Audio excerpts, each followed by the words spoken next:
எடப்பாடி பழனிசாமி தான் கூறி வருவதாகவும் அவருக்காக ஓபிஎஸ் கூட பிரச்சாரம் செய்யவில்லை என்றும் திமுக தலைவர் ஸ்டாலின் பேசியிருக்கிறார்.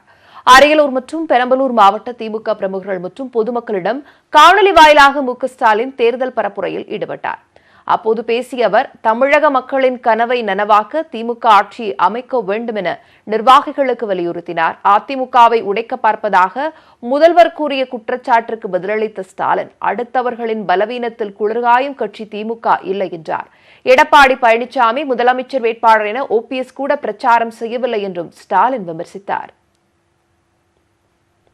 நாங்க சொந்த பலத்தில் நிற்கிறவங்க தானே தவிர அடுத்தவர் பலவீனத்தில் குளிர்காயிறவங்க அல்லங்கிறத எடப்பாடி பழனிசாமிக்கு நான் எச்சரிக்கையாகவே சொல்ல விரும்புகிறேன். அதிமுகவினுடைய 4 ஆண்டு கால முதலமைச்சராக இருந்த பிறகும் சொந்த கட்சியில் ஒரு பொதுச் செயலாளராக முடியாத ஒரு பலவீனமான மனிதரை பொது எதிரியாக நானோ திமுகவோ என்றைக்கும் கருதவும் இல்லை. நான் முதலமைச்சர் வேட்பாளர் பழனிசாமி சொல்றாரே தவிர அவரது கூட்டணி கட்சிகளை குறிப்பாக பாஜகவே சொல்லலை. இன்னும் சொல்லணும்னா இவரது கோரிக்கை அவங்கள நிராகரிச்சிட்டாங்க.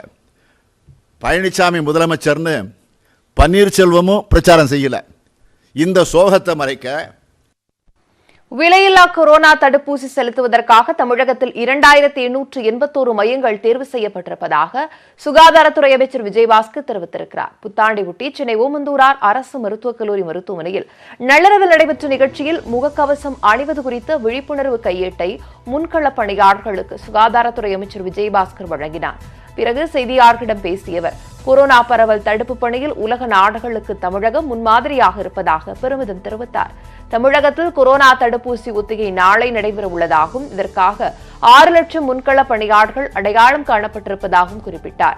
அம்மா கிளினிக் திட்டம் மக்களிடம் வரவேற்பை பெற்றிருப்பதாகவும் 6000 புதிய மருத்துவ ஊழியர்களை நியமிக்கும் பணி நடைபெற்று வருவதாகவும் அமைச்சர் விஜயபாஸ்கர் தெரிவித்தார். நம்ம எல்லாமே தயார். 2881 நம்ம சென்டர்ஸ் அரசாங்கத்துடைய சார்பில் ஐடென்டிஃபை பண்ணிக்கிறோம். முதல் கட்டமாக 6 லட்சம் முன்கள பணியாளர்களை நம்ம ஐடென்டிஃபை பண்ணிக்கிறோம். 2ஆம் தேதியிலிருந்து அந்த ட்ரையல் நடக்க ஆரம்பிக்கும். ஒத்திகை எப்படி நம்ம வேக்சின் போடுறோன்ற அந்த ஒத்திகை ஜனவரி 2ஆம் தேதியிலிருந்து தொடங்க இருக்கிறது என்ற நல்ல தகவலை புத்தாண்டுக்கு தெரிவிச்சுக்கிறோம். நம்ம ரிலாக்ஸாக இருக்கக்கூடாது. கொரோனா பெருந்தொற்றை வென்றெடுக்க தேசமே